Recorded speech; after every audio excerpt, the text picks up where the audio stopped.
ndabaramukije mu izina rya Yesu Kristo natamudukurikira amahere atandukanye ubunama biva ku mwami wacu Yesu Kristo biganza imitima yanyu kaza mu kiganiro mwihane kubwebwe Imana buri hafi muri kumwe nanje NIZIGIYIMANA Olivier gicano kuri P.T.G.A MINISTRIES tugeze ku musi wa gatanu sozere nyigisho temaze imisi tiko turumva nyigisho ngo inzira zitarizo abantu bakorondera mu butunzi inzira zitarizo abantu bakorondera mu butunzi tugateka amajambo y'Imana ari mu gitabo cya kabiri c'abami bice bitanu kuva ku 27 des rois chapitre 5 20 à 27 amadimana aravuga ngo Gehazi umusuku w'umuntu w'Imana Elisa arivanya ati databuja ko yahebeye Namani uwo Musiriya ntiyabire ibyo amugemuye ndahiye guhora kuhoraho singenda nterutse ngo ndamuhambye ngire ico ndamwiyakira nuko Gehazi akurikira Namani maze Namani abonye umukurikiye yiruka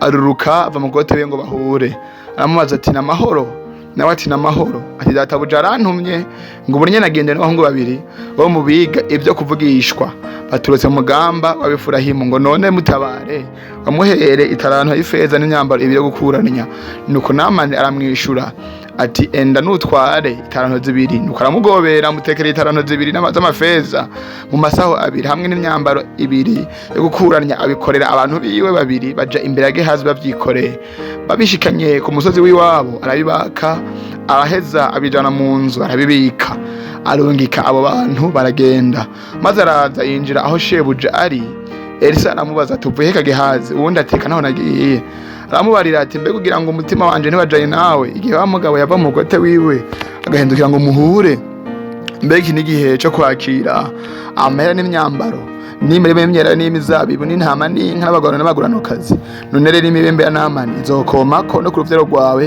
kugeza ibihe byose maze Gehazi ava imbere yiwe jejeta imibembe yera nka sherege amen aya n'amajambo y'Imana atwere urufatiro muri no nyigisho bango inzira zitarizo abantu bandera mu butunzi inzira zitarizo abantu karakoresha mu kurondera mu butunzi n'amajambo y'Imana yavuga ino nkuru y'ino mukozi w'Imana Elisa nuno mugabisha y'ingabo yitwa Namani umusiriya nuno musuku wa Elisa mukozi wa Elisa yitwa Gehazi yukuntu harere ku murongo wa mbere k'igice cya 5 amajambo natwereka ukuntu byagiye biragenda kuno mugabo yitwa Namani yavuye mu gihugu cy'Isiriya akaza muri Israeli aje kurondera no mukozi w'Imana yitwa Elisa kugira ngo amukize ingwara cyangwa icyago cy'imimbere afise maze Elisa amubwira amaze kumbwira ngo yihagire muri Yorodani incuro ndwi nabazi Namani akabikora maze Namani akabona gukira Namani tubona ukuntu ace yipfuza guha ishimwe cyo guha ingemu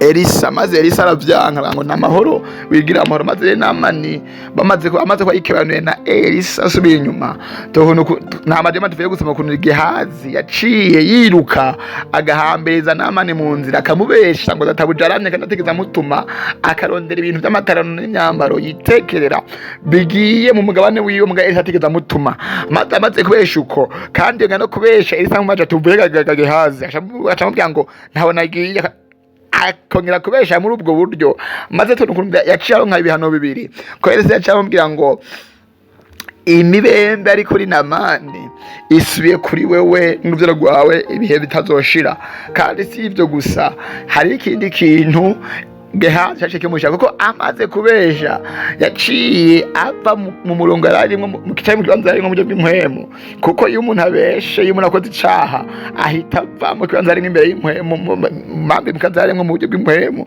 agakoroka aragize urufu mu buryo bw'impwemu rero tubona ukuntu Gehazi nawe yaciye agira n'urupfu cyangwa kwegera kandi n'urupfu rwo mu buryo bw'umubiri ko yaciye agira imibembe kandi amajambo y'Imana yatubwiye ngo imibembe izoboma ko nawe mugo gwawe ibihe byose none nshaka kuvuga ko muri amajambo y'Imana ko mwavyumvise dufise intumire ngo inzira zitarizo abantu bakorondera mu butunzi muri amajambo ngizisi mugana n'abantu bakorondera ubutunzi baciye mu nzira zitandukanye bakoresheje mu buryo butandukanye bakorondera itunga bashesha amaraso baryarutse bakoresheje imiti bakorondera ubuzi basambanya bakorondera ama promotion basambanye uyu munsi naho tukagira conclusion y'ino inyigisho, aho abantu bakarondera ubutunzi, aho abantu bakarondera amahera bakoresheje inzira zitarizo, bakoresheje uburyo butari bwo. Ugasanga umuntu avuga ko yamenye Imana, aho ugasanga akarondera amahera mu buryo Imana itagomba,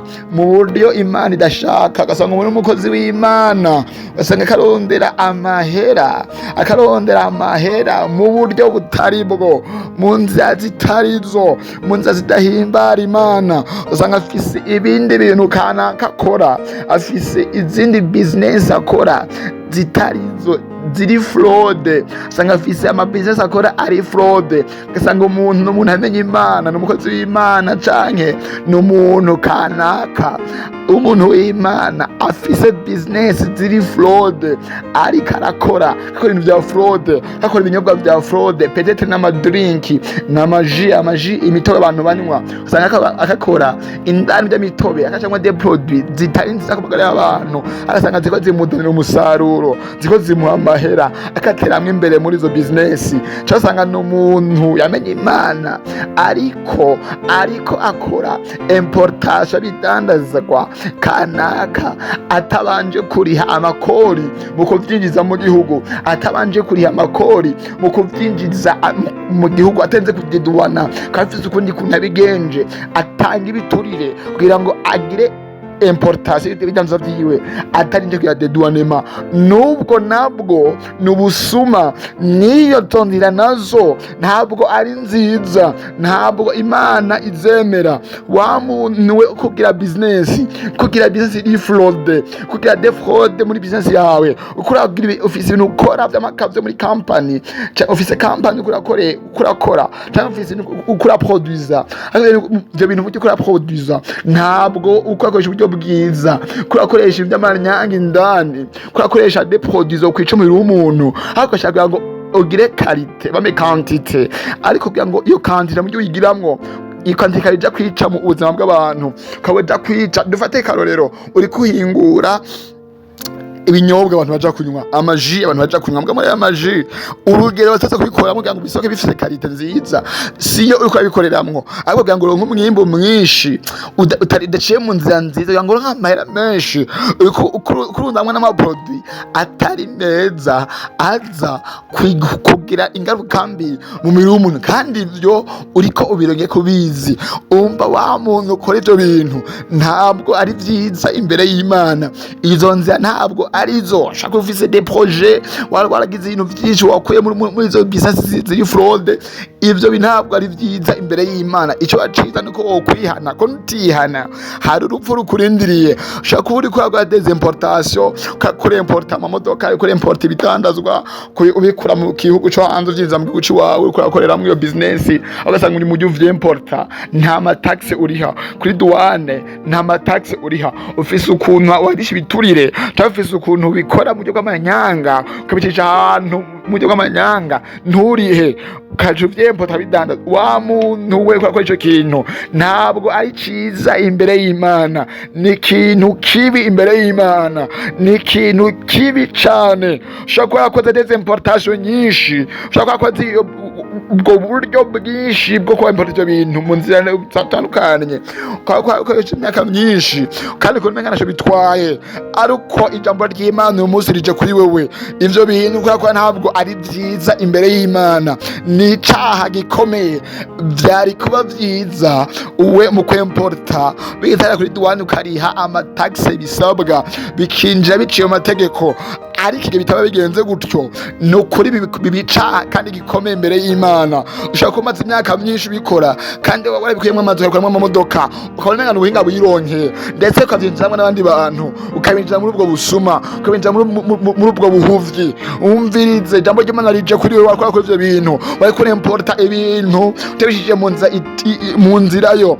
Barya abantu Imana yashyize harya, barya abantu b'abadwaniye, si leta n'abakozi b'Imana bahari harya baragira ngo bakore ibihwanye n'urutonde rwita rw'igihugu kandi igihugu kigira ikintu cakiriye. Ariko rero nawe si kuriko yabigenza ukoresha amanyanga atandukanye, ukoresha ibiturire, ukocisha umva ijambo ry'Imana riravuga neza yuko umuntu akora ibimeze gutyo atabwo azobona ijuru. Kandi si n'ijuru gusa, hari n'ikindi kakimurindiriye n'urupfu. Ushaka kurikora gutyo ariko ushaka gufata kandi ufashwe ku butunzi bwose, niba amazu bubatse, niba amamodoka bubatse, ushobora byose babifashe byose, hama gashikana n'imokoboko, ushobora ricuza gusa ataco uri burokore. Rero wa muntu wakora ivyo bintu, wa muntu wakoze ivyo bintu, ushaka kuba warabihevye mugabo ugeze kubikora, ijambo ry'Imana rirakuziye, byihane cabaye icaye imbere y'Imana. Ushaka kurabikora, ijambo ry'Imana rirakuziye, ihane. Wakukora amapodi kanaka,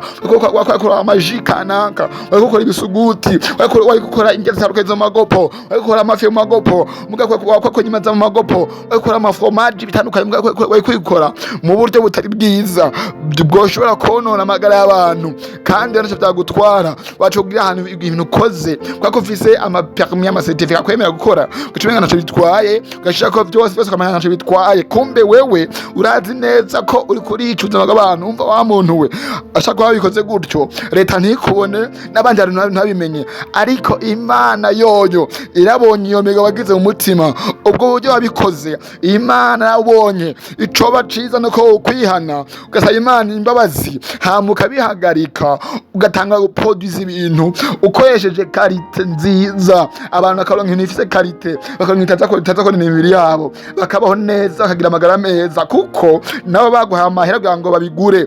Kandi niba wowe import cye mu ZITARIZO bihagarike gore uyu munsi wihane ubireke, utangure ku importa uciye kuri douane urihire umuzigo wawe amataxe bisabwa. Ko nutabikora gutyo hari igihano kikurindire. Jambo ry'Imana rivuga ngo ingero y'icyaha n'urupfu. Rero ni byiza yuko uhunga iyo ngero kugira ngo ukizwe neza, uhinduke ivyo bintu bihebe, uce mu kuri birongo uciye mu kuri. Abantu benshi babikora biciye mu kuri kandi bikuri biragenda neza, kandi barayimporta bakariha amaduane kandi bakaronka inyungu yabo, kandi imitima ikagwiteka itacakira imitima yabo. Ariko bitabikoze gutyo uba uriko bikwegera umuvuma, si wewe gusa n'umuryango wawe. Nuko rero wewe wumvise amajambo y'Imana, Imana iritegwe kuguharira.